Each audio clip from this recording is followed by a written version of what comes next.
আসসালামু আলাইকুম। আপনারা সবাই কেমন আছেন?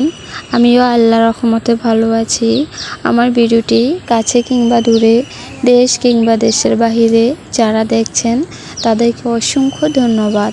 এই যে জমিটা দেখছেন ধানের, এটা হচ্ছে মনে হচ্ছে যে পোলাও চালের ধান। তো একটু সুন্দর ঘ্রাণ আসছে এখানে আসার পর।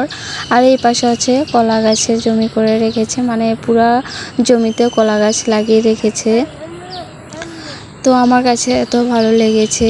তো এদিকে আমরা ঘোরাঘুরি শেষ করে গাড়িতে উঠে পড়লাম, বাড়িতে চলে যাব। আমার ভিডিওটি যদি ইউটিউব চ্যানেল থেকে দেখে থাকেন প্লিজ সাবস্ক্রাইব করে পাশে থাকবেন। আর পুরাতন আপু ভাইদেরকে অসংখ্য ধন্যবাদ।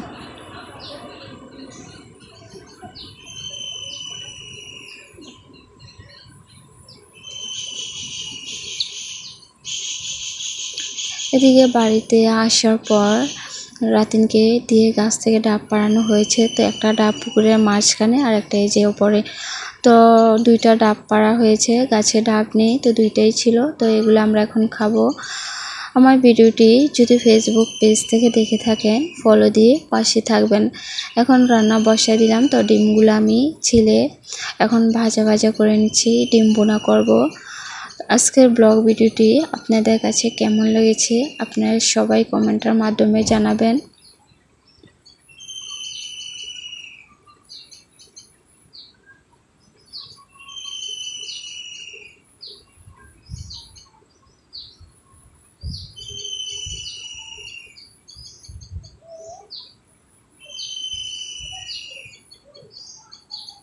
আজকের ভিডিও এই পর্যন্তই। আল্লাহ হাফেজ।